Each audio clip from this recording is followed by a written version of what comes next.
¿Qué es más importante, influir a muchos o influir bien a pocos?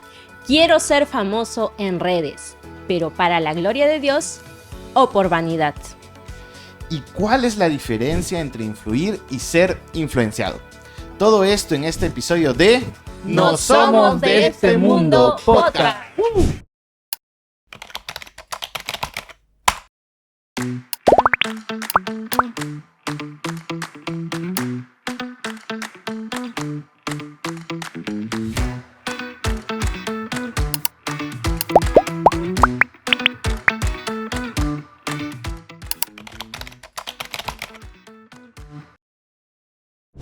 ¿Qué tal, amigos que nos están viendo a través de todas las redes sociales que tenemos? Los que se han conectado a nuestro podcast, de repente por ese segmento que vistes en redes, a lo mejor en el episodio de la hermana Rosita, a lo mejor en el episodio del pastor Alfredo, a lo mejor en el episodio también que tuvimos con el pastor Andy, ¿no? Y ya me estoy olvidando de quién más. ¿De alguien más? Ma Isabel. Ah, de la Miss Isabel. Claro que sí. Buenísimo, buenísimo. Así es. Entonces, gracias por conectar. Quiero saludar a los que están conmigo. El día de hoy estoy con mi querida amiga Leslie. ¿Qué tal, Leslie?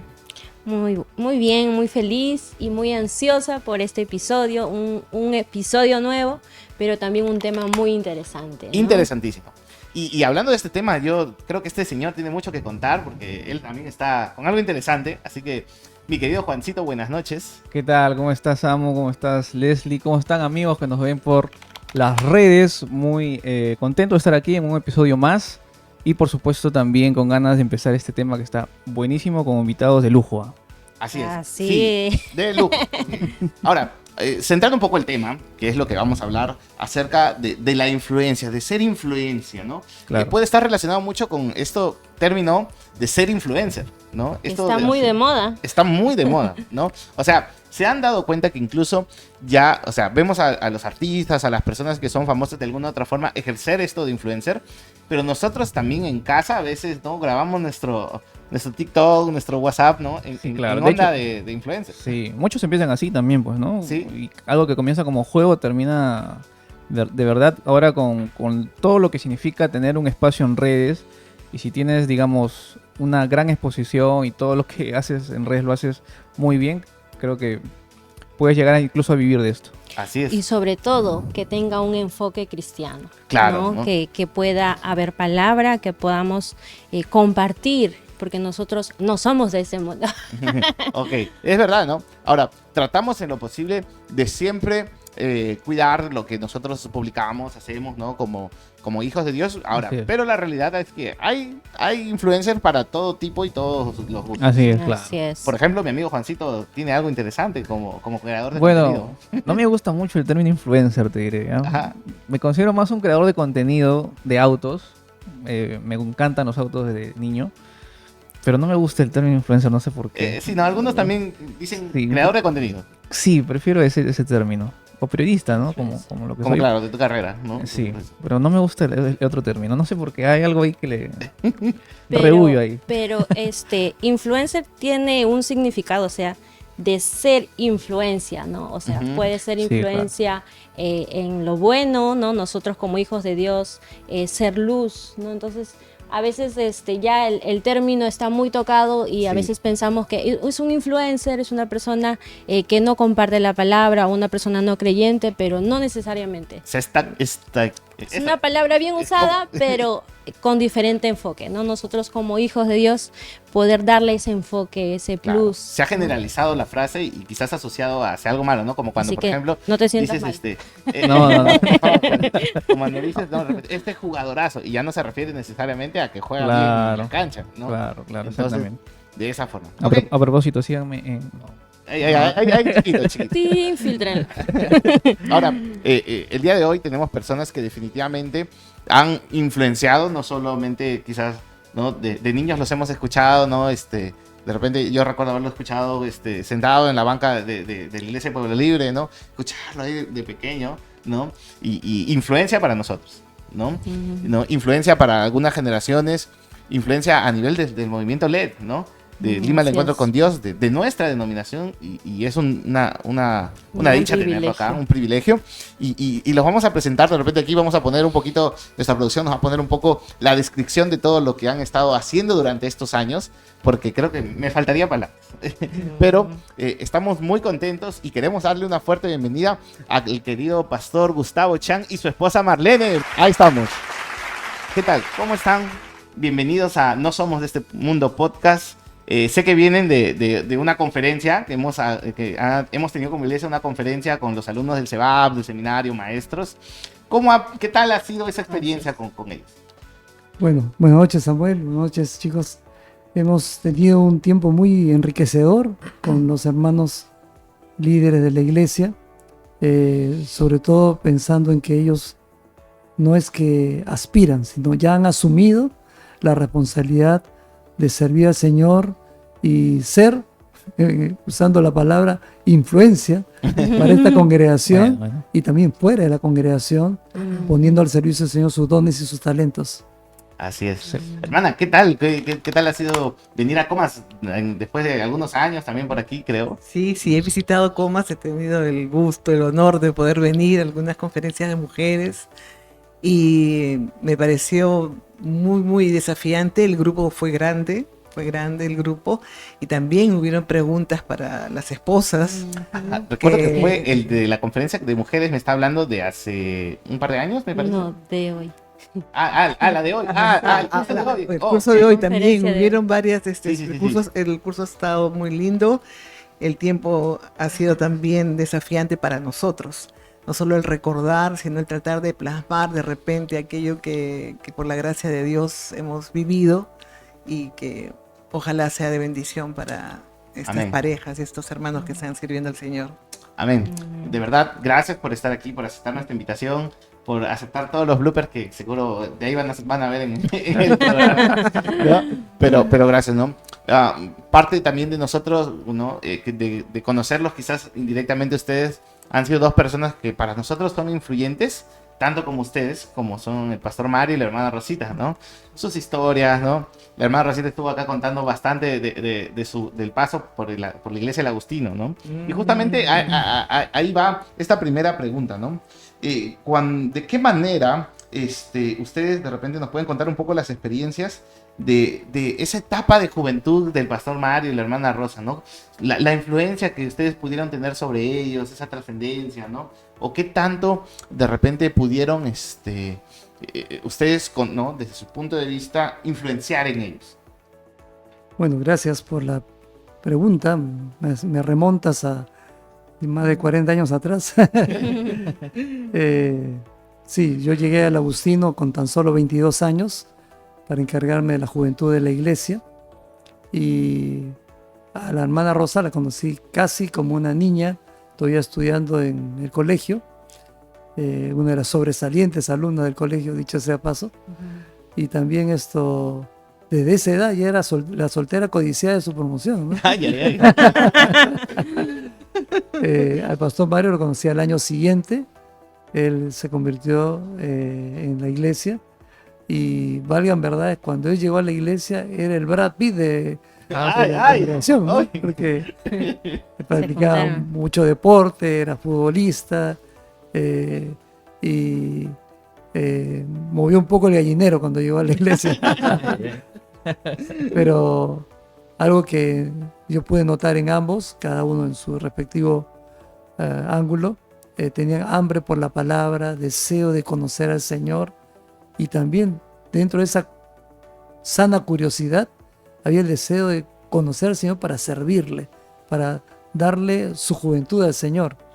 Y creo que eso es lo que a nosotros los pastores y los líderes de ese entonces nos retroalimentaba, porque veíamos en ellos no simplemente receptores, sino también un joven y una señorita deseosos de servir al Señor, deseosos de adorar a Dios con sus vidas y no solamente con sus palabras. Yo permanecí en la iglesia hasta el año 80, que nos casamos con Marlene. Y durante ese año vimos también ese brillo de los ojos de la juventud en ellos, lo cual auguraba que más adelante iban a ser una pareja para consagrarse al Señor. Y nuestro granito de arena, y lo digo así con toda sencillez, compartiendo la palabra, más que creando cosas siendo nosotros mismos, ¿no?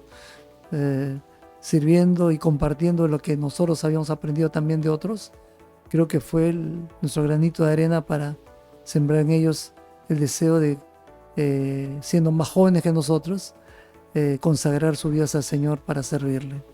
Amén, amén. Ok, de repente, hermana. Bueno, yo los vuelvo a encontrar a ellos después de su matrimonio, en el cual estuvimos presentes. Los encontramos ya cuando eran pastores también en Lima el Encuentro con Dios, y trabajamos juntos. Y pude compartir con Rosita ya otra etapa, ¿no? La etapa cuando ella era casada. Rosita es muy graciosa, ¿no? Así que pudimos trabajar muy lindo entre las mujeres en los retiros que tuvimos allí en esos tiempos, cuando empezamos los retiros de esposa de pastores en Lima el Encuentro con Dios. Luego ya al retirarnos nosotros, ellos han quedado, ¿no? Y sé que ahora hay otras lindas mujeres haciendo eso, pero los recuerdos y la amistad y el cariño, ver a sus hijos crecer, ha sido también algo muy bonito. Y claro, amigos de tantos años quedan en el corazón, Claro ¿no? que sí. Para siempre. Excelente. Tenemos otra pregunta, amiga Leslie. Así es, queremos saber cómo vivieron su llamado en esos primeros años, ¿no? De manera personal, cuando ustedes eran jóvenes.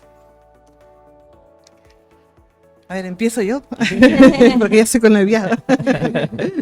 Yo llego a los pies de Cristo a través de una gran amiga, y tengo que decirlo, Sonia Polo, que ahora está afuera. Dios me permite conocerla en el trabajo y tener una semana de capacitación, y nuestra jefa me dice, tú vas a estar con ella toda esa semana para capacitarla. Y Sonia le gusta hablar, le gusta compartir, y a lo largo de ese tiempo ella me estuvo testificando un año más o menos. Yo iba a las reuniones que ella me invitaba, yo decía, bueno, voy a ser como los cristianos. El asunto es que llegó el momento. Conocí a sus amigos, dentro de ese grupo de amigos estaba Gustavo, y Dios fue cautivándome. Yo me convierto al Señor, pasa un tiempo, y mi cuestionamiento, yo estaba estudiando psicología, y yo tuve un problema allí cuando me empiezan a preguntar, porque como crezco en todo un ambiente de compartir la palabra, de servir al Señor, yo siento que fui muy privilegiada.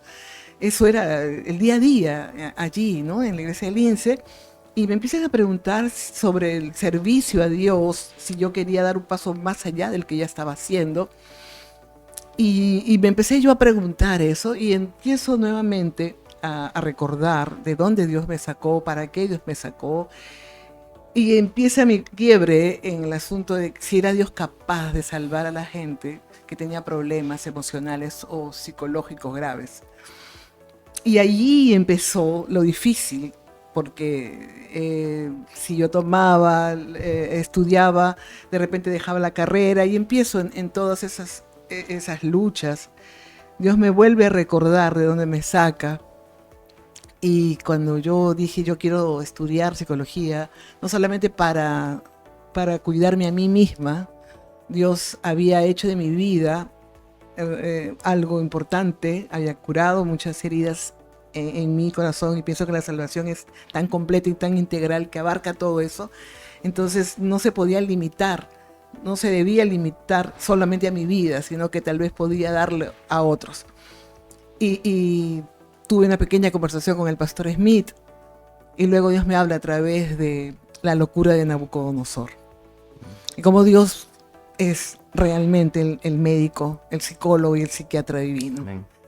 Y después de eso decido entrar. Entonces dice, Señor, voy a entregar mi vida para servirte.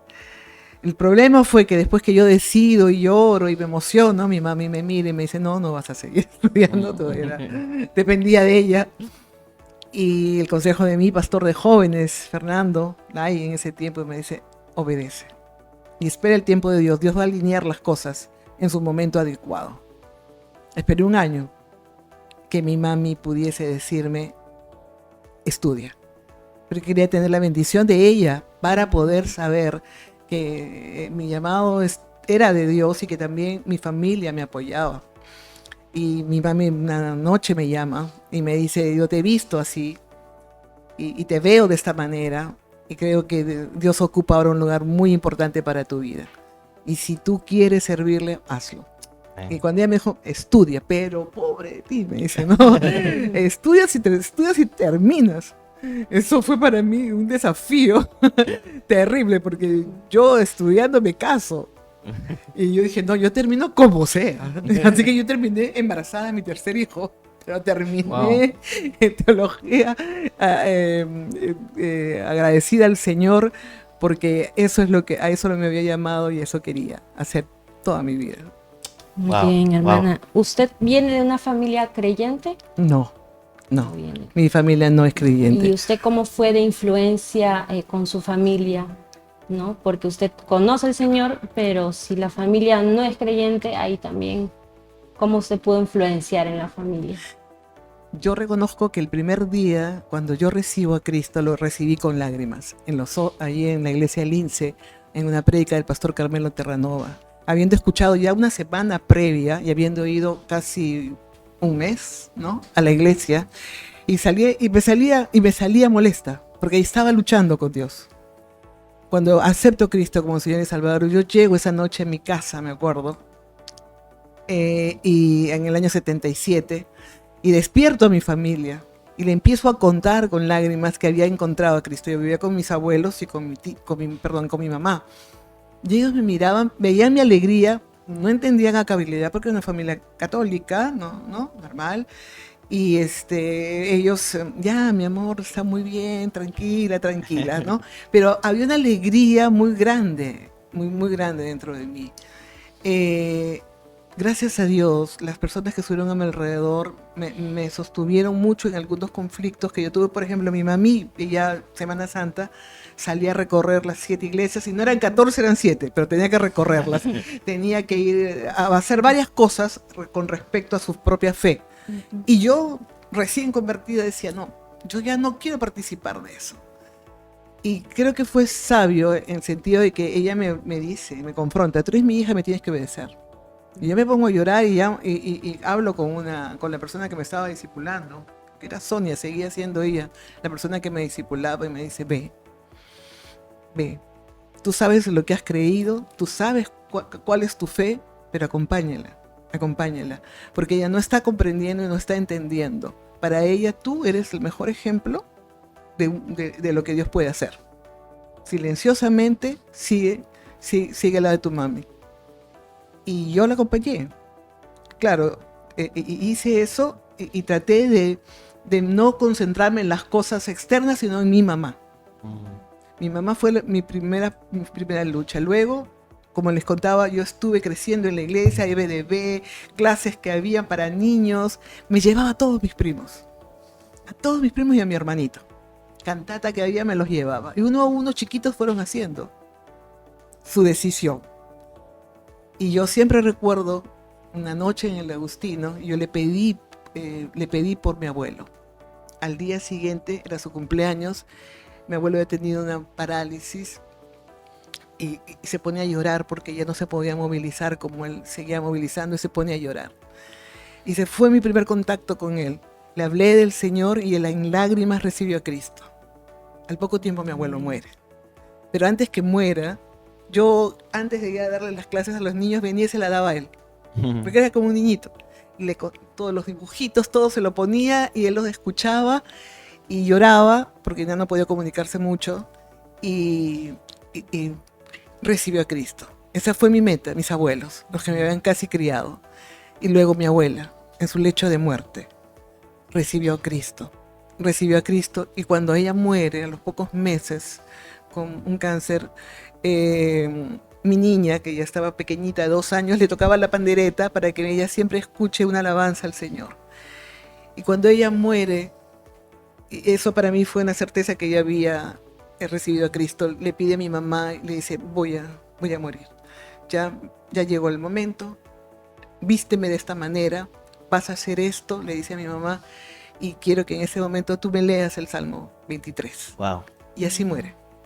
Y eso han sido los mayores regalos de Dios para mi vida, de saber que de alguna manera la palabra fue llegada a los seres que yo quise. Me falta parte de mi familia, ellos conocen de la palabra de Dios, y mi oración es que sigan fielmente. Claro. Mi familia, Amén. que A través- antes Ha sido no una conocen. influencia definitivamente Sí. a la familia. A través del ejemplo, A sobre través del todo, ejemplo, no la sí. obediencia. Y es interesante, y justo Juancito tiene una pregunta respecto a ese ejemplo que los jóvenes, o las cosas que los jóvenes pueden hacer, ¿no? Sí, pero creo que sería bueno también Sí. saber cómo vivió su llamado los primeros años el pastor Chan. Interesante, ok. ¿No? Porque hemos escuchado a su Nos esposa. atrapamos con la historia. Ahora sí queremos escuchar también al pastor, quizá. Que nos comente un poquito sobre sus primeros años, pastor, con respecto a su llamado. ¿No? Gracias, Juan. Bueno, yo tuve la bendición de conocer al Señor a los 8 años, siendo todavía un niño. Mis padres, en el año 62, la iglesia Alianza en Lince, el pastor Samuel D'Amico, que era el pastor de ese entonces, argentino, él organizó un año de campañas, de domingo a domingo, una semana entera de predicaciones cada mes del año. Y durante ese año, mi madre, un tío mío y una tía mía que habían conocido al Señor ya el año previo, se enteraron de esa campaña y empezaron a llevar uno por uno, cada mes la meter a llevar a un miembro de la familia. Y recuerdo que los últimos en convertirse fueron mi abuelo y mi tío Humberto, Sí. que eran los más reacios al evangelio, ¿no? Mi abuelo, porque él, como inmigrante chino, vio el abuso de los británicos cuando entraron a la China, la introducción del opio y todo eso. Entonces tenía prejuicios hacia la gente anglosajona.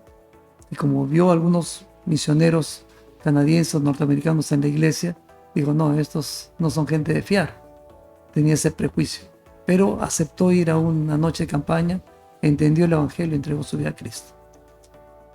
Respecto a mi tío, él era agnóstico, egresado de la uni, y para bien o para mal fue elegido primer arquitecto del Perú en ese año.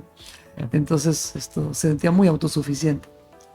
Y mi abuelo le dijo, yo sé que a ti no te interesan estas cosas de la fe ni de Dios. Sí, tú sabes que yo soy agnóstico. Está bien, le dijo, pero reconoce que yo soy tu papá. Y como buen oriental le dijo, por respeto a mí, anda una vez a la iglesia. Y él fue, no hizo su decisión, pero vino callado simplemente. Y otro día, sin que nadie sepa, él fue a la iglesia y entregó su vida a Cristo, ¿no? Entonces, así fue como el evangelio fue llegando a la familia de mi mamá. Mis padres también empezaron a asistir a la iglesia de Lince de forma regular y nos llevaron a mis hermanas y a mí a la iglesia a temprana edad, ¿no? A los 8, en una clase de escuela dominical, yo entregué mi vida a Cristo, entendiendo solamente y recuerdo solamente que la lección era que Jesús es el buen pastor su vida da por las ovejas. Y la profesora dijo, ¿quién quiere ser una ovejita de Jesús? Y yo levanté mi mano. Ok. Entonces, pero de ahí en adelante fue el crecimiento natural de un niño en la iglesia, a veces atendiendo, a veces haciendo travesuras, a veces alegre, a veces simplemente obligado por los padres, hasta que a la edad de 11 años, yo recuerdo como si fuese ayer, que tuve una noche donde intentando dormir, escuché la voz del Señor al corazón, porque no puedo decir auditivamente, pero hacia el corazón, diciendo, tú tienes que consagrarte a mí, ¿no? No basta que hayas tomado una decisión, tienes que consagrarte a mí. Y ese día yo, llorando, entregué mi vida a Cristo otra vez. Mi madre vino y me sacudió pensando que estaba una pesadilla. Y dije, mamá, no estoy soñando, sino que he entendido que soy un pecador, ¿no? Pero tienes 11 años nomás, pero soy un pecador, le decía. Y me consagré al Señor. De ahí en adelante, como que mi vida cristiana empezó a tomar un giro, cada vez un poco más de interés en las cosas del Señor. Entré a la adolescencia y en la búsqueda de un adolescente también crecí bajo la tutoría de algunos líderes de la iglesia, buenos consejeros. Pero a los 17 años, recién yo sentí por primera vez el llamado de servir al Señor y consagrar mi vida a Yo ya tenía algunos tíos que habían empezado a estudiar para el ministerio y los había visto haciendo sus pininos en el ministerio y veía que era duro, ¿no? Duro porque había mucho trabajo que hacer, y duro también porque entre todos los trabajos era el peor remunerado, ¿no? Ok. Entonces yo dije, bueno, voy a servir al Señor, pero no voy a ser pastor. Esto, el pastor Alfred Smith, que llegó ese año 73, empezó a dar para mí clases magistrales de la Biblia, mensajes de consagración, y yo muchas veces terminaba el mensaje y antes de que termine el culto me iba a la parte de atrás del templo a orar y llorar. Decía, si yo no fuese creyente, con un mensaje así me hubiera convertido. Y decía, Señor, todavía soy un pecador, te conozco, pero todavía soy un pecador, ¿no? Y volví a consagrar mi vida al Señor una y otra vez. Y luego entendí que el Señor no solamente quería que consagre mi vida apartándome de las cosas del mundo, sino que quería que le sirva. Y yo nuevamente decía, pero no como pastor. Se resistía ahí. Entonces, por influencia del pastor Smith, fui a estudiar un año a Buenos Aires en el año 75, en el Instituto Bíblico de la Alianza allá. No había todavía el CEBAP en Lima, pero al regresar ese fin de año, justamente el pastor me dice, se va a abrir el seminario aquí en Lima. Así que haz tu traslado de cursos nomás y quédate aquí, porque valgan verdades, la iglesia en Lince y luego en Pueblo Libre estaba en una efervescencia de evangelización continua. Para mí era un milagro literal de Dios que todas las noches pasaran 30, 35, hasta 40 personas a recibir a Cristo en una noche. Me tocó varias veces ser consejero de altar y hubo noches en las que yo tenía que aconsejar a 3 jóvenes a la vez, por la cantidad de jóvenes que pasaban al frente. Y todo eso conmovió mi corazón. Luego, cuando escuchaba los testimonios de estos chicos recién convertidos, yo decía para mis adentros, eso es testimonio. Ellos sí han cambiado de vida, yo no he cambiado de vida, yo he crecido nomás en la iglesia. Hasta que un día el Señor me dio como un cocacho espiritual y me dijo, no seas tonto, Gustavo, no te das cuenta que yo te he librado de esas drogas, de esas relaciones sexuales prematrimoniales, de toda esa vida tan triste, esas borracheras. Ellos lo dicen con pena y dolor. Tú puedes dar gracias a Dios que tú no has vivido todo eso, pero tú hubieras caído si no me hubieras conocido a la edad que me conociste. Entonces yo sentí el llamado del Señor, no a ser pastor, pero sí a servir entre la juventud, para ayudarles a descubrir a Cristo a temprana edad, como lo descubrí yo. Ya estando estudiando en el seminario, ante la falta de pastores que había en Lima, solamente Lince tenía pastores y Pueblo Libre tenía pastores, pero las iglesias nuevas que se abrían, Miraflores y Agustino, no tenían pastores. Así que nuestros profesores y pastores y maestros escogieron al azar, bueno, dirigido por el Señor, entiendo, dirigieron al azar un grupo de estudiantes para que vayan a Miraflores y otro grupo de estudiantes para que vayan al Agustino. Entre los del Agustino estaba yo. Y me encargan pastorear a los jóvenes. Y entonces dije, bueno, no me están llamando técnicamente como pastor, pero sí a trabajar con jóvenes, que es lo que yo quiero. Así que acepté, ¿no? Y así pasé mis últimos 3 años del seminario, tercero, cuarto y quinto, prácticamente sirviendo entre la juventud. Ahí es donde conocí al pastor Mario, a la hermana Rosita, conocí al pastor Ángel Barrientos, a la hermana Nelia también, al pastor Alfredo Pérez y a otros pastores que se convirtieron en esa época de los años 78, 79 y 80. Claro que sí. Muchas gracias, pastor, por estas cosas que nos viene contando. Usted menciona que empezaron desde muy jóvenes, ¿no? ¿Verdad? Y tenían esa carga de que la gente también conociera desde muy temprana edad a Cristo. ¿Qué rol cumplían los jóvenes en este tiempo dentro de la iglesia y también dentro de la sociedad? Bueno, para nosotros, los cristianos que ya éramos cristianos antes del Lima del Encuentro con Dios, aparentemente era natural estar en la iglesia. Pero lo que nosotros desconocíamos, lo digo con toda sinceridad, era que nos faltaba esa agresividad sana de salir y predicar el evangelio, como contaba Marlene, ¿no? Eso de subir a un microbús y dar tu testimonio, o ponerte a cantar o dar un micromensaje, Eso era algo osado para esa época, pero lo empezamos a hacer naturalmente, contagiándonos unos a otros, ¿no? Y a veces estamos en un parque y en lugar de ponernos a jugar o a hablar de tonterías, alguien decía, vamos a cantar. Y nos poníamos a cantar y se acercaban jóvenes, a veces niños también, y veíamos propicios para que uno de nosotros dé su testimonio, otro predicara y luego hiciera un llamamiento. Entonces veíamos que no solamente el predicador de turno o el pastor era el que predicaba, porque cualquiera de nosotros podía hacer lo mismo en la torpeza novata nuestra, pero la gente se convertía a Cristo. Y nos dimos cuenta que era una obra sobrenatural de Dios y no nuestra. Entonces eso nos da ánimos para hacer eso en los parques, hacer eso en los microbuses.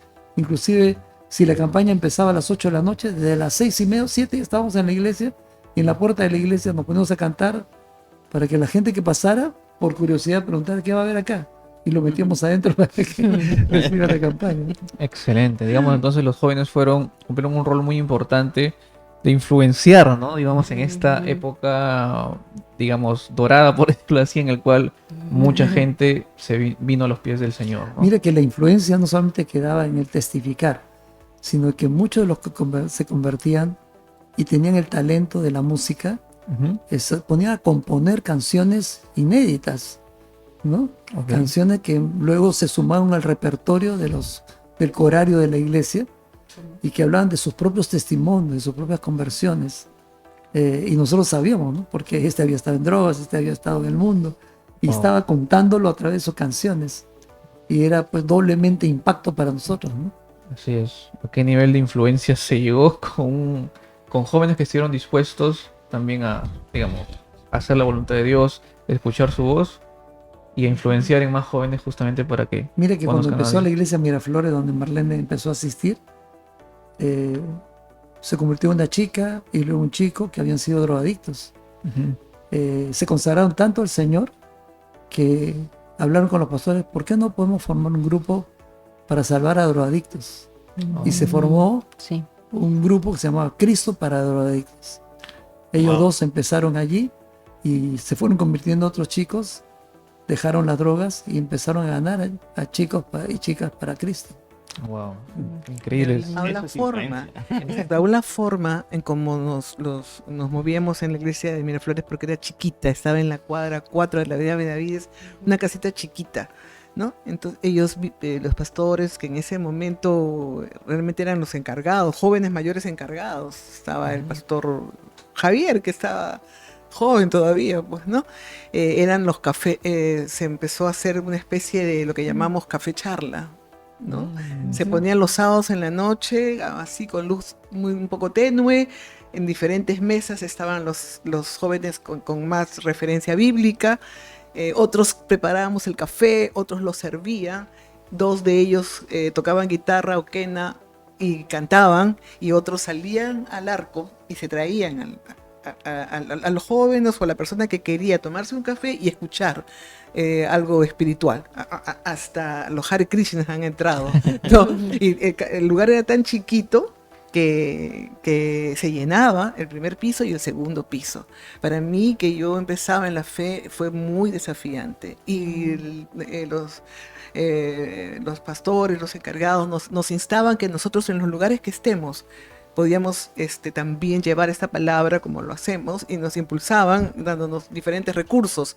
Y bueno, en ese tiempo los recursos de las películas. Yo me acuerdo que en ese tiempo la universidad y entonces entró a trabajar en la Telefónica, y por eso conozco a muchos. Entonces nos juntamos varios creyentes de la Telefónica y empezamos a hacer lonches, salíamos a las 4 de la tarde, hacíamos lonches con algunos amigos para compartirle la palabra, y nos unimos con... ¿Cómo se llama? Junto para Cristo. No, con Jorge Herrera. Ah, sí. La compañía, ¿cómo se llama? Occidental Petroleum. La Occidental Petroleum. Entonces empezamos a unirnos para tener lonches. Él traía a algunos compañeros y entonces veíamos una película, tomábamos el lonche, y uno de los chicos compartía la palabra de Dios, y muchos se convirtieron en esa época, ¿no? Entonces nos enseñaron a que teníamos que trascender aún en los trabajos donde nosotros estábamos o en la universidad, donde Dios nos ponía. En Influenciar. todo lugar, exacto, Así todo es. lugar había se que se podía.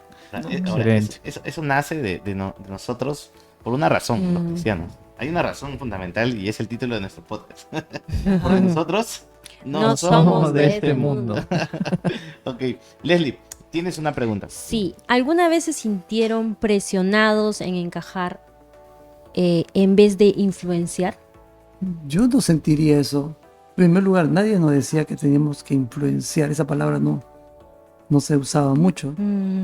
Nos hablaba mucho Muy de común. testificar, de ser luz, de ser sal. Y nos decían, no tienes que crearte un guión para eso. Simplemente tienes que ser tú mismo. Tu experiencia con Dios, tu experiencia con Cristo, compártela, ¿no?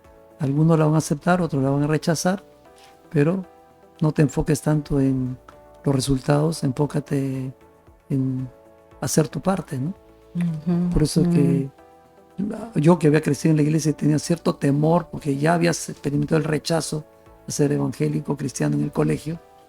Me di cuenta que eso lo podía sufrir cualquiera, pero pasaba rápidamente cuando uno veía los resultados, y no resultados simplemente por profesión de fe o conversiones, sino simplemente el hecho de saber que ya hay alguien más que ha recibido el testimonio y el Espíritu Santo tiene materia prima en su mente y en su corazón para trabajar, ¿no? Entonces, eso Excelente. nos hizo llevar el Evangelio a colegios, llevar nuestros musicales o nuestras cantatas a parques o al aire libre. En Campo de Marte se hizo también una vez un musical.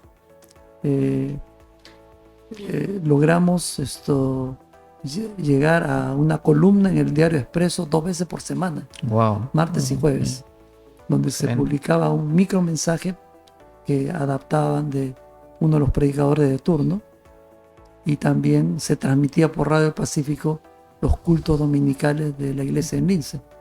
Eso hasta hace poco nomás. Entonces, eso fue haciendo conocida la iglesia en su local, pero más que ser conocida a la institución, se empezó a conocer que algo estaba pasando, algo estaba movilizando. No sé si ustedes llegaron a leer hace algunos años, bueno, eran muy chicos todavía, pero hace unos años atrás, en la revista Somos del Comercio, salió una crítica de los congestionamientos que producen ciertos auditorios cuando la gente entra o sale de esos espectáculos. Y dentro de esos auditorios estaba la Iglesia Alianza del Lince, la Iglesia Bíblica Manuel, y creo que la de Pueblo Libre. Decían, estos evangélicos llenan la vereda, llenan las pistas, porque hay tanta gente interesada en entrar a esos templos que causan una conmoción a ciertas horas del día, ¿no? Excelente. Me hace recordar mucho ese texto que dice, estos que trastornan el mundo han venido entero. Esa lógica. como esa queja, ¿no? Esa queja que tan bien nos hace a nosotros, quizá, ¿no? ¿Y hubo algún personaje bíblico, algún ejemplo bíblico que los inspiró a hacer influencia en su generación? Para mí particularmente a Daniel. Daniel es uno de mis héroes de la Biblia, porque tú sabes que fue deportado a los 15, 16 años de Israel hasta Babilonia. Y uno diría, ¿qué se puede esperar de un adolescente, ¿no? A esa edad? Pero a esa edad ya tenía convicciones de quién era Dios para él y qué papel jugaba él frente a, no a la sociedad, sino frente a Dios. Yo creo que esa es la diferencia. A veces nos preocupamos tanto de qué rol juego en la sociedad, y me olvido que mi principal rol es delante de Dios. Y Dios se encarga de hacerme conocido en la familia, ser conocido en el barrio, ser conocido en la sociedad, o en el lugar donde Él quiera que esa luz sea reflejada, ¿no? Amén. Excelente. Y al final termina siendo como ese propósito influenciador, ser luz. Sí, Amén. natural. En su caso, hermana, ¿hay algún personaje bíblico con el que se identificó para que le influenció a hacer? Aparte de Daniel, que dijo Gustavo, porque fue con la locura de Nabucodonosor, que está en el libro de Daniel, pero el otro personaje que a mí me inspiró mucho fue José. La vida de Josué, esos sueños que a veces uno quiere realizar, porque uno cuando es joven tiene sueños. Yo tenía sueños, ¿no? Quería hacer esto, quería hacer un montón de cosas, no sabía cómo lo iba a lograr, pero ahí estaba, ¿no? Pero José sueña y tiene cosas lindas, pero eran sueños de Dios que al realizarlos completan su vida.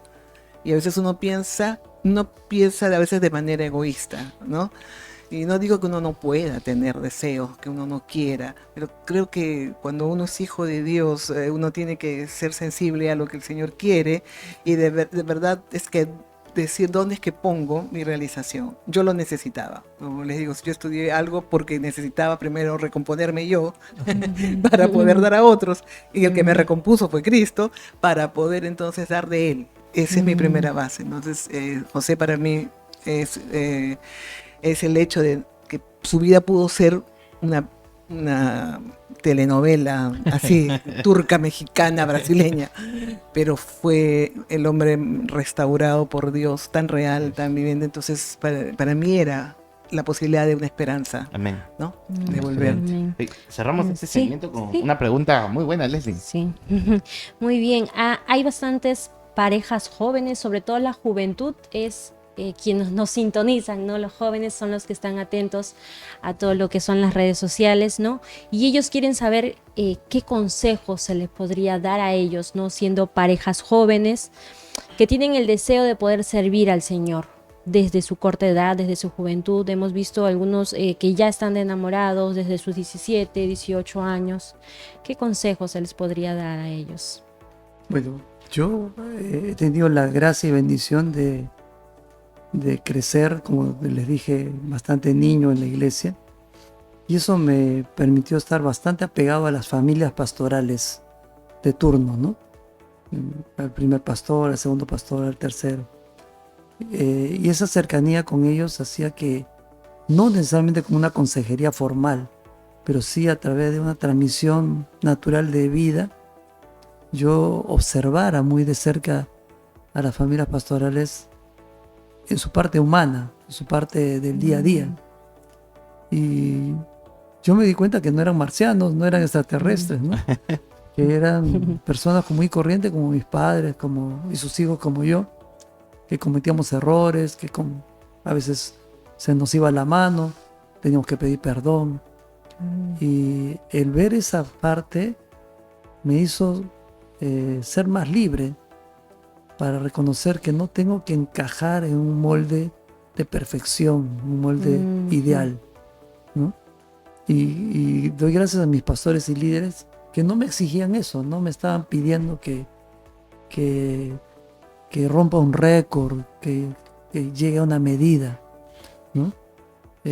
Yo cometí, como todo adolescente y luego joven, muchos errores, metida de pata que no me enorgullezco de eso, me arrepiento hasta hoy, pero sé que el Señor me ha perdonado y he sido restaurado. Y si estoy en el ministerio y si conocí a la maravillosa mujer que tengo al lado, es porque Dios ha sido de gracia y misericordia para mi vida, ¿no? Eso lo he comprobado muchas veces. Y sobre todo cuando me veo a mí mismo y digo, ¿cómo Dios pudo haberme escogido a mí? Y la respuesta siempre es la misma, es que no te escogí a ti por lo que eres, sino por lo que yo planeé para ti, lo que yo he querido hacer a través tuyo. Es el accionar de Dios, no tiene que ver con el accionar nuestro, ¿no? Sino lo que Dios se ha propuesto hacer en nuestra vida. Amén. Creo que las parejas jóvenes, cuando uno es joven, se enamora tanto, tanto, tanto, y a veces uno se enamora de tal manera que quiere complacer al otro. A veces las chicas, ¿no? Queremos complacer tanto al ser amado. Y si él dice jóvenes para servir, yo soy jóvenes. Si dice alabanza, yo también quiero cantar. Si son niños, yo también. Y yo creo que uno tiene primero que luchar por su propia identidad con el Señor. ¿Quién soy yo para ti? ¿Quién eres tú para mí, Señor? ¿Y qué es lo que tú quieres para mi vida? Dentro de ese plan maravilloso entra esa pareja que Dios me regala. Y algo que me enseñaron y creo que fue muy bueno, busca un hombre, un joven que tenga esa misma mirada de amor y de servicio al Señor. Porque si no, no vas a poder coordinar adecuadamente, ¿no? De un hombre que esté tan seguro de sí mismo, de su amor a Dios y de sí mismo, que no se pongan barreras ni se pongan cabes el uno al otro. Yo agradezco mucho las palabras también de mis pastores en ese tiempo de jóvenes. Y cuando conocí a Gustavo, yo tenía cosas dentro de mi corazón y creo que Gustavo las respetó mucho. Y él tenía lo suyo en su corazón y lo respetó mucho. Para nosotros, y lo digo, es muy importante que las parejas hablen sinceramente, no idealicen. Tienen que tratar de quitarse un poco los lentes de la idealización y hablar con claridad, expresar lo que quieren, sus dudas, ser enseñados para que puedan entonces ser veraces desde el inicio. Ser veraces, porque uno se casa mucho o se enamora mucho y aún sirve idealizando cosas. Porque yo me idealizo lo que hace ese siervo de Dios, ¿no? Pero ese siervo tiene una vida y yo voy a vivir con la vida de ese hombre, ¿no? No solamente con lo que hace, ¿no? Entonces yo no le puedo decir canta, predica, hay otras cosas que tiene que hacer, e igualmente yo. Entonces necesitamos una comunicación muy abierta, primero con Dios, luego entre nosotros, muy clara, muy franca, muy concisa, muy basada en el consejo de Dios, muy veraces. Amén, amén. Excelente. Gracias por acompañarnos, gracias a todos los que nos están viendo en este momento y de verdad animarlos a que se suscriban a nuestro canal, que nos sigan en todas nuestras redes sociales y también muy agradecidos, pastores, con este tiempo. De verdad es algo que viene de parte de Dios a nuestro corazón, a mi corazón, y sé que a los que nos están escuchando. Vamos a ir a una pequeña pausa para poder pasar a otro segmento, ¿no? Y animarles a todos los que nos están viendo a que puedan compartir este podcast, este programa, y también recordarles, ¿no? Estamos en este tiempo aperturando auspiciadores para nuestro programa de podcast, así que si de repente tú quieres que tu marca, tú quieres que tu empresa pueda estar como parte de nuestro staff de auspicios, o también la revista que vamos a sacar pronto por una revista institucional de nuestra iglesia, en la cual también van a haber algunos contenidos interesantes y también algunas palabras de nuestro pastor Mario. Escríbenos por favor, o también aquí al correo que va a aparecer, para poder ya estar contactándonos contigo. Así que vamos a una pequeña pausa y volvemos con nuestro segmento Señor, ayúdame. Ayúdame. Así es.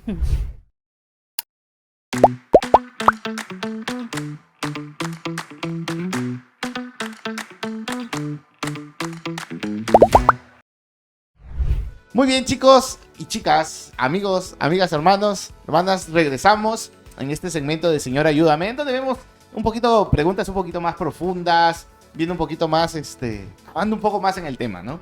Entonces, tenemos una primera pregunta, mi querido Juancito. Así es, vamos rápidamente a la pregunta. ¿Qué decisiones tomaron como pareja joven para no dejarse arrastrar por la cultura, sino influenciar desde la fe?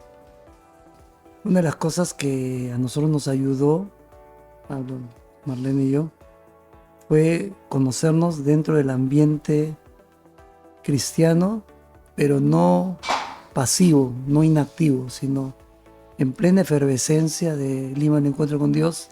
Como ya dijo, las campañas seguían siendo de 15 días y por lo general venía un predicador para estar todo un mes en Lima, una semana, 15 días en Lince, 15 días en Pueblo Libre, y a veces una semana en Miraflores, otra semana en el Agustino. Entonces nosotros seguíamos a veces al predicador, no solamente por escucharlo a él, sino también porque a veces venían músicos cristianos a acompañar la campaña, pero también a ver las profesiones de fe, porque era cautivador ver a chicos y chicas y gente en general que viniera y que pasara al frente a recibir a Cristo. Recuerdo el testimonio de una señora, hermana en Cristo, luego, que dice que ella, cuando recién llegaba a la iglesia, se sentaba y ponía sus manos en el asiento y se sentaba sobre ella. Y entonces le dijeron, ¿y por qué haces eso? Es que a mí me han dicho que cuando uno llega a esta iglesia y el pastor predica, uno sin darse cuenta levanta la mano. Testimonios como eso que te producen risa, hablaban de que había cambios, había un mover del espíritu sobrenatural. Y algo que quizás se ha perdido un poco de contar en Lima el Encuentro con Dios son los milagros que Dios ha hecho.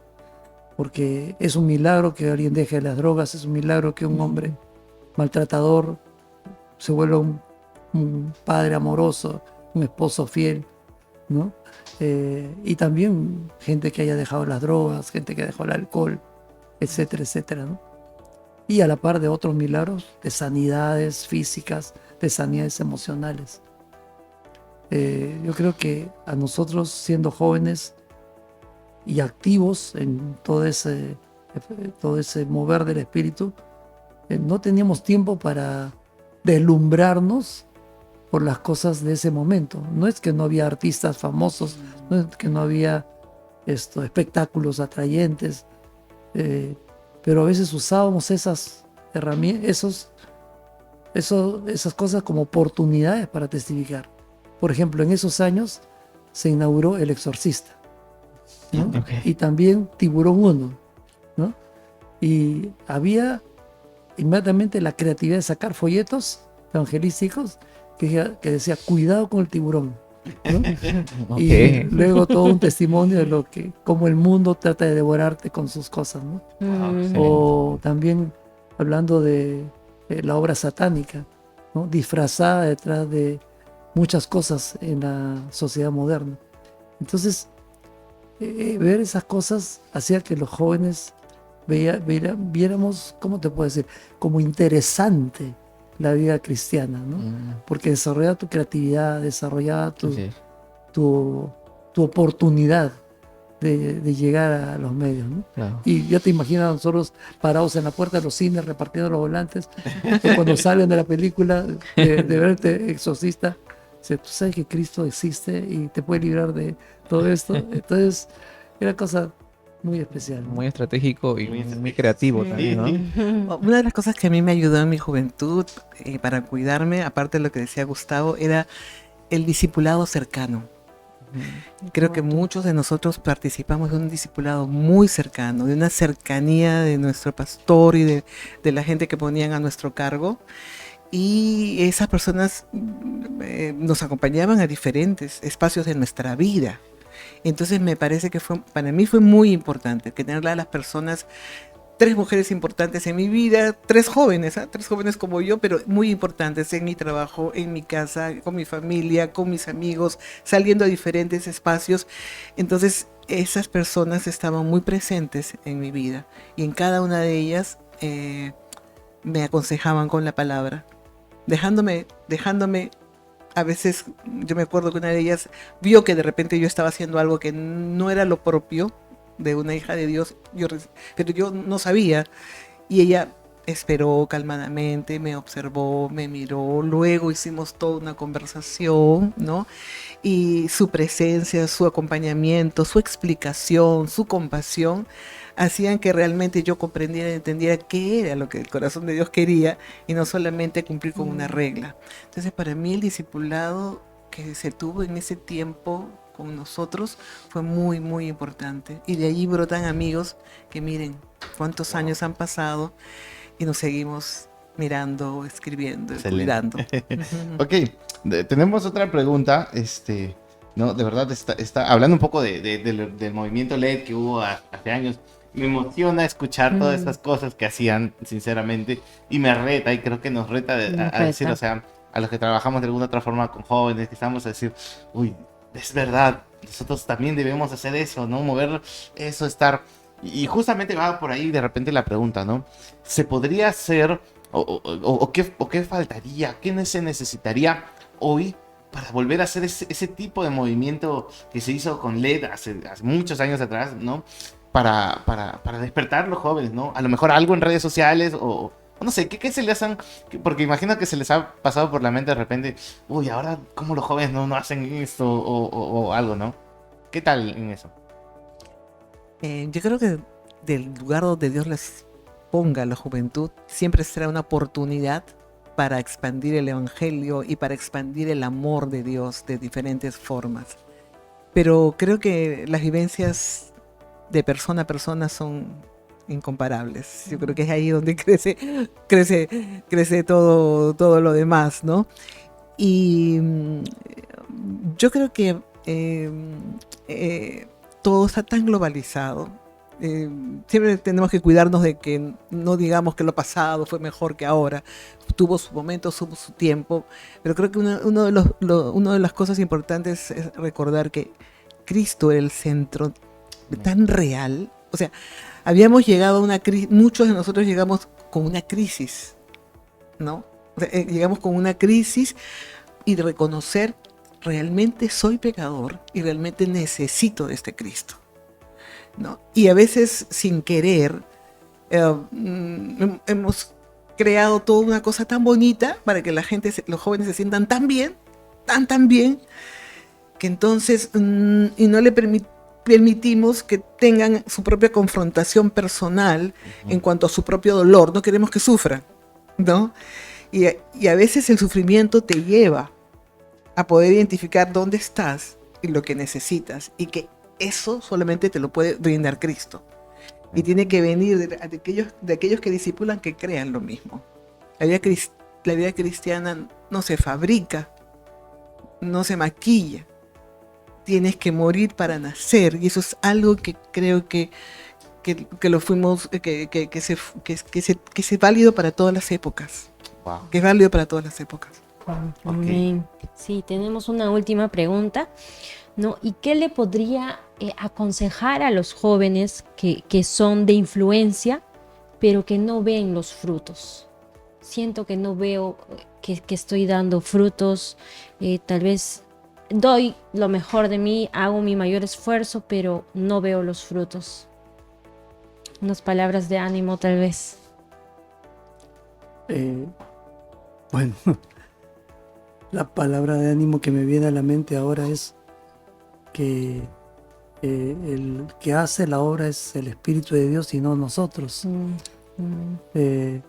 Yo creo que uno de los grandes riesgos de este tiempo, después de 50 años de ley, después de 100 años de la Alianza en el Perú, es ver lo ocurrido, lo hecho, como logros que se pueden repetir o prefabricar otra vez, ¿no? Si hay algo que a nosotros nos sorprendió en la década del 70 y los 80, fue que éramos sorprendidos por el Espíritu de Dios haciendo cosas grandes con vidas simples, como las nuestras, ¿no? Yo tengo muy marcado una noche en el seminario en que el profesor de turno no llegó a tiempo y entró el decano del seminario a decirnos algo ha retrasado al profesor, pero quiero aprovechar estos minutos para dialogar con ustedes. Y empezó a preguntarnos a todos, 40 y tantos alumnos en la clase, ¿a qué nos dedicamos cada uno de nosotros? Y cada uno decía, no, yo soy comerciante, soy arquitecto, soy ingeniero, soy abogado, trabajo en un banco, soy empleado, etc. Pero una compañera dijo, yo, gracias a Dios, solamente me dedico al seminario, estoy 100% estudiando solamente acá. Y el pastor argentino, él, toscamente dijo, ¿y qué haces acá? ¿Por qué no te vas a tu casa? Y todos nos quedamos así, diciendo, ¿qué le pasa? ¿Por qué la está? Y dijo, ¿saben por qué le digo eso? Porque si ustedes están aquí, es porque ya están siendo una influencia donde ustedes están. No deben esperar terminar el seminario para recién pensar en ser influyentes. Tienen que estar influenciando ahora, donde están, en su trabajo, en su universidad, en su barrio, donde se encuentren. Y Dios llama a gente que ya está haciendo, no está queriendo, sino que ya está haciendo algo, ¿no? Ya está haciendo sal, ya está haciendo luz. Y desde entonces yo, para mis adentros, dije, ya ve, esto justifica que no sea pastor, porque no quiero ser pastor, ¿no? Debo seguir todavía en lo mío y ahí hacer. Y yo en ese entonces trabajaba en una empresa en el área de ventas, y yo tengo que reconocer que a muchos de los clientes de la empresa quizás no le vendía mi producto, pero sí les testificaba el Señor. Y ya cuando fui pastor años después, en cierta ocasión, la secretaria de la iglesia, justo cuando iba a entrar a predicar, la secretaria, hay una señora que quiere hablar con usted, pero voy a predicar, le digo, pero dice que es urgente, porque solamente está de paso. Y entonces salgo y la veo Inmediatamente vino su nombre a mi mente y había sido la jefa de compras de una empresa donde yo le había testificado muchas veces, aunque casi nunca me compró, ¿no? Y entonces ella dice, yo me jubilé, me fui a vivir a Estados Unidos, ahí conocí a Cristo como salvador personal. Dije, si alguna vez regreso a Perú, quiero ver a ese joven que perdía el tiempo conmigo hablándome de su Cristo y decirle que no fue por gusto, ¿no? Que llegué a entregar mi vida al Señor. Entonces yo creo que no se trata de buscar resultados, sino se trata de ser fiel al Señor en aquello poco, mediano o grande que creo que el Señor me ha llamado. A mí me ayudó encontrar el libro de Jeremías. 50 años de ministerio, ni un solo convertido, pero él cumplió con dar la palabra de Dios. Y Dios lo tiene premiado en los cielos por eso. Y si nosotros queremos ser fieles con el Señor se encarga de la recompensa aquí o en los cielos. Amén. Ok. Está buenísimo este podcast, está buenísimo. Creo que en algún momento llamaremos para una segunda parte porque sé que hay preguntas que han quedado y por el tiempo no podemos continuar, ¿no? Imagino que las personas están conectadas y creo que ya vamos cerca de 1 hora de programa, pero está muy bueno. Vamos a ir con un segmento rapidísimo, 2 preguntas más que tienen que ver con un poco de los casos que por ahí nos han mandado, ¿no? Entonces vamos con el corte y el segmento.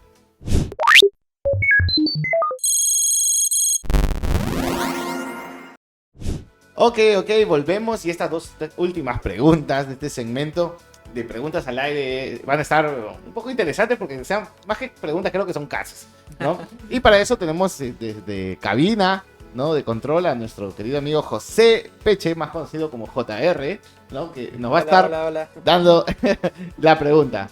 Dale, Pechito. Muy bien. Si quiero ser famoso en redes, pero para Dios, ¿es por vanidad o visión? Bueno, no está mal querer cumplir algún ideal que uno tenga. El asunto es que cada vez que uno se plantea un proyecto como el querer influenciar por redes, uno tiene que preguntarse lo que dice la Biblia, ¿no? ¿Con qué propósito lo estoy haciendo? La Biblia dice, si hago algo, tiene que ser para la gloria de Dios. Y uno tiene que entender y tiene que ser muy crudo con uno mismo y tiene que ser un poco severo consigo mismo. Entonces tiene que, si tiene un proyecto de esta índole, hablar con gente que realmente sea tu amiga mayor en la fe, muy estable, y que tenga la libertad de poder decirte y repreguntarte cosas que te pueden hacer sentir incómodo, pero que te van a hacer ver de repente por qué lado estás yendo, ¿no? La Biblia no nos llama a ser famosos, creo que Gustavo dijo hace un rato, Dios nos llama a ser fieles en lo que Él nos ha puesto. Y lo importante es que si Dios tiene ese proyecto para nosotros en las redes, busquemos en ser fieles, en hacer aquello que Dios nos ha mandado, ¿no? Sea lo que venga en el camino, pero creo que el principio es eso, no buscar fama, no buscar gloria personal, no buscar éxitos humanos, sino realmente cumplir con el propósito de Dios de llevar su gloria, su palabra a todos aquellos que lo necesiten.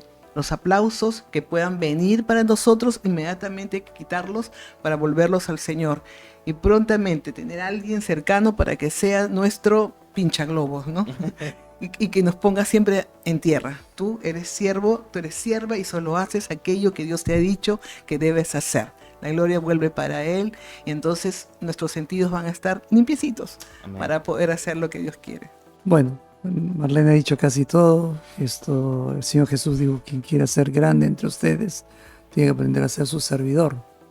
Y Él fue un modelo toda su vida de eso, ¿no? No vino para ser servido, vino para servir. Si hay una visión de servicio a Dios y servicio al prójimo, lo que quiera Dios para uno vendrá por añadidura, sin tener que buscarlo ni perseguirlo. Excelente. Ok, y tenemos una segunda ya para poder cerrar este episodio con mi querido JR. Ok. La verdad, intento ser diferente, pero nadie me hace caso. ¿Vale la pena? Creo que si eres diferente porque vas a cumplir la vida de Cristo en ti, vale la pena. Vale la pena. Si quieres ser diferente simple y llanamente porque quieres serlo y porque quieres tomar una pose frente a la vida, ¿no? Te digo que eso va a durar poco, esa espuma que se va a acabar pronto. Sé diferente, porque como el mismo podcast lo dice, ¿no? No somos de este mundo, somos de otro mundo, y siempre vamos a parecer diferentes cuando planteemos las leyes del reino en medio de un mundo que va contra todo lo que la palabra de Dios dice. Pero lo importante que nosotros sepamos es que es vital que vivamos así, porque al vivir así le damos a este mundo que no conoce de Cristo, que vive agobiado, confundido, la oportunidad de encontrar esperanza y la verdadera vida, que gracias a Dios la encontramos un día nosotros, y poder decirle que esa vida no termina aquí, que lo mejor empieza Amén. después de esta vida. Amén. El apóstol Pablo dice que el evangelio es locura para los que no creen, ¿no? Y es verdad, ¿no? Él dice, yo seré un loco por Cristo Jesús, ¿no? Y me encantó hace años atrás don Carmelo Terronón, el predicador con quien se convirtió Marlene. Él decía, la locura es salir de la normalidad. Cualquier cosa que está fuera de la normalidad es locura, ¿no? Lo que no tomamos en cuenta es que el pecado ha bajado la norma de Dios a algo que está por debajo, ¿no? El pecado ha malogrado la norma de Dios. Y entonces el creyente, cuando quiere vivir la normalidad de un hijo de Dios, siempre estará fuera de la norma de este mundo. Y entonces nos llamarán locos, fanáticos, anormales. Hay veces los absurdos, los emos, los que no somos normales, ¿no? Pero nosotros sabemos que Dios nos está llevando a la normalidad de Él, ¿no? Wow, ok. Y eso es algo muy particular porque nosotros tenemos algo particular también por el cual somos así. Porque no somos de este mundo. Gracias por acompañarnos, de verdad. No, al Ha sido contrario. muy Muchísimas edificante, de verdad. Demasiado. Tengo ganas de algún día visitarlos y que nos sigan contando más cosas. No, de verdad ha sido muy bueno y gracias por visitarnos. Animamos a todos que puedan compartir este episodio, ¿no? Y que puedan de alguna u otra forma compartirlo con alguien más, ¿no? Qué importante es ser de influencia más que solo buscar ser influyente. Ser de influencia, y creo que como un sinónimo de serlos. Así que un fuerte abrazo para todos los que nos están viendo. No sabemos, de repente a lo mejor en una segunda temporada hay otro episodio con nuestros queridos pastores. Pero que Dios les bendiga y nos vemos en el próximo episodio. Un abrazo. Adiós. Nos vemos. Chao. Chao.